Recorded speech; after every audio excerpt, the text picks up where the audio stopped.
¿Qué tal? Hoy vamos a meternos de lleno en una investigación que destapó una epidemia de la que casi nadie habla.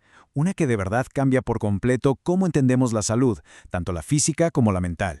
Es la historia de un misterio médico y de cómo un descubrimiento casi por accidente lo resolvió todo, poniendo de cabeza lo que creíamos saber sobre el por qué sufrimos. Y todo empieza con esta frase del Dr. Roland Summit que le da justo al clavo del problema: el silencio. El trauma infantil casi siempre se vive en secreto. Es una realidad terrible que la mayoría de los niños no saben cómo nombrar y que, seamos honestos, muchos adultos no se atreven ni a preguntar. Y justo en ese silencio es donde comienza nuestra historia. Bueno, vamos a entrarle al tema. Todo esto arranca con un verdadero rompecabezas para los médicos. Pacientes como una tal Marilyn o Katy llegaban a consulta con un dolor y una confusión enormes. Pero los doctores, bueno, ellos estaban perdidos en un auténtico laberinto de diagnósticos. Y esta era la pregunta que traía a todos de cabeza. ¿Cómo es posible? ¿Cómo puede ser que una sola persona, a lo largo de los años, junte una colección de etiquetas psiquiátricas tan distintas que a veces hasta se pelean entre ellas? Daba la impresión de que el diagnóstico tenía más que ver con el doctor que te tocaba que con lo que realmente estaba pasando. Y esto es lo que pasaba. Al mismo paciente le podían poner la etiqueta de bipolar por sus cambios de humor, luego de depresión por su tristeza, o de TDAH porque no se puede estar quieto. Y si por alguna razón sale a la luz el trauma, pues súmale a la lista el trastorno de estrés postraumático. El problema es que si bien ninguna etiqueta estaba del todo mal, ninguna contaba la historia completa. Ahora, en el centro de todo este sistema está el famoso DSM, el Manual Diagnóstico y Estadístico. Se supone que era una guía, pero vaya que se convirtió en un instrumento con un poder brutal. Las aseguradoras lo piden para pagar, la investigación científica depende de él y por si fuera poco le ha generado más de $100 millones a la Asociación Americana de Psiquiatría. Pero la pregunta importante es, ¿de verdad le ha servido a los pacientes? Con toda esta confusión, un grupo de investigadores empezó a sospechar algo. Sentían que faltaba una pieza clave en el rompecabezas. Y se preguntaron, ¿y si hubiera una conexión oculta que estuviera uniendo todos estos síntomas que parecen no tener nada que ver? Nos vamos a 1985. La psiquiatra Judith Herman y el autor del texto en que nos basamos decidieron investigar algo que veían todo el tiempo en sus consultas: esa conexión entre el trastorno de personalidad límite y el trauma en la infancia. Fueron a pedir fondos y se los negaron. Pero ¿saben qué? Estaban tan seguros de lo que veían que decidieron pagar el estudio de su propio bolsillo. Para poder llegar al fondo del asunto, se inventaron una nueva forma de entrevistar a la gente. En lugar de preguntar de golpe sobre el abuso, que es algo durísimo, hacían preguntas poco a poco sobre cómo fue su vida. Y de todas esas preguntas, esta de aquí resultó ser la más reveladora. Fue como una llave que abrió puertas que llevaban décadas cerradas con candado. La respuesta a esa simple pregunta fue devastadora. 1 de cada 4 pacientes a los que entrevistaron no pudo nombrar ni a una sola persona con la que se sintiera a salvo en toda su niñez. Pensemos en lo que significa eso. Es crecer sin tener a nadie, absolutamente nadie, que te dé seguridad, que te proteja o que simplemente te vea. Y los resultados no dejaron lugar a dudas.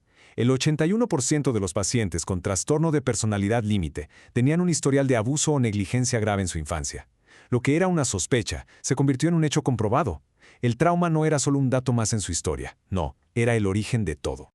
Con esta evidencia tan fuerte en la mano, los investigadores intentaron cambiar el sistema, desde adentro. Propusieron un nuevo diagnóstico que de verdad reflejara lo que vivían sus pacientes, pero se toparon con una pared. Ellos propusieron el TEPT complejo. La idea era describir los efectos de un trauma que no es de un solo día, como un accidente, sino de algo que se repite y que además viene de la gente cercana.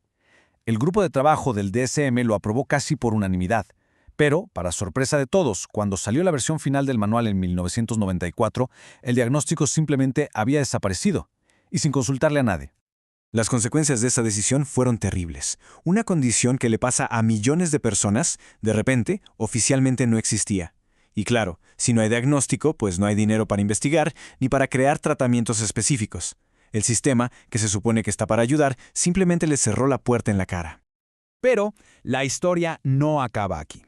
Mientras la psiquiatría oficial le daba la espalda a este hallazgo, la respuesta llegó del lugar menos esperado. Llegó por un descubrimiento accidental que iba a revelar la verdadera escala de este problemón. Todo esto comenzó con un doctor, Vincent Felitti, en su clínica para la obesidad allá por 1985. Un caso lo cambió todo. Una paciente recuperó muchísimo peso de golpe después de que un colega le hizo una insinuación. Felitti investigó más y descubrió una historia de incesto. Esto lo llevó a darse cuenta de un patrón que se repetía. La mayoría de sus pacientes con obesidad mórbida tenían historias parecidas. Y lo que empezó en una clínica chiquita acabó en una colaboración masiva con los Centros para el Control de Enfermedades para lanzar el famosísimo estudio ACE. Los resultados de ese estudio fueron una locura. Y hay que pensar que se hizo con más de 17,000 personas, la mayoría de clase media, con trabajo, con seguro médico. Pues resulta que solo un tercio de ellos no había tenido ninguna experiencia adversa en su infancia. O sea, 2 de cada 3 personas habían sufrido al menos una. De repente el trauma ya no parecía ser algo raro, de unos pocos, parecía ser la norma. El estudio también encontró una relación directísima entre la cantidad de traumas que alguien sufrió de niño, lo que llamaron la puntuación ACE, y los problemas de salud que tenía de adulto. Por ejemplo, alguien con 4 o más experiencias adversas tenía 7 veces más probabilidades de tener problemas con el alcohol que alguien que no tuvo ninguna. Era una relación de causa y efecto, clarísima. Y esta cifra es la más brutal de todas. Una persona con una puntuación AC de 6 o más tenía 4,600 veces más probabilidades de usar drogas intravenosas. Ojo, no un 4,600% más, 4,600 veces. Quedó claro que el trauma infantil era el predictor más poderoso de los problemas de salud pública más graves que tenemos. Punto. Y este descubrimiento tan potente llevó al equipo del estudio ACE a una conclusión que de verdad lo cambia todo. Una forma completamente nueva de ver las adicciones y esos comportamientos que nos hacen daño. Eso que los psicólogos llaman comportamientos inadaptados, ya sabes, la obesidad, las adicciones, las autolesiones, resulta que no son el problema real. Muchas veces son la solución de una persona. Son mecanismos de supervivencia, un intento desesperado o inconsciente de manejar un dolor y un estrés que son insoportables y que empezaron en la niñez. La obesidad de la paciente de Felitti no era el problema, era su armadura. Y la escala de este problema es astronómica. Los investigadores del estudio ACE se pusieron a hacer cuentas y calcularon que si pudiéramos eliminar el abuso infantil, la depresión se reduciría a más de la mitad, el alcoholismo en 2/3 y los suicidios y el uso de drogas intravenosas en 3/4 partes. O sea, el abuso infantil es, por mucho, el problema de salud pública más caro de todos. Para que nos demos una idea, en 1964 salió un informe importantísimo sobre el cigarro. ¿Y qué pasó? Se armó una campaña nacional masiva que duró décadas. El número de fumadores se fue para abajo y se salvaron cientos de miles de vidas. Fue un éxito total para la salud pública. Luego, en 1998, el estudio ACE reveló un problema igual de grande o hasta más. ¿Y la respuesta cuál ha sido? Pues un silencio casi total. No hemos visto ninguna campaña nacional parecida. La epidemia sigue ahí, escondida a plena vista. Y esto nos deja con una última pregunta, una que de verdad nos tiene que hacer pensar. Si el abuso infantil es el problema de salud pública más grande que existe, ¿por qué no lo estamos tratando como si lo fuera?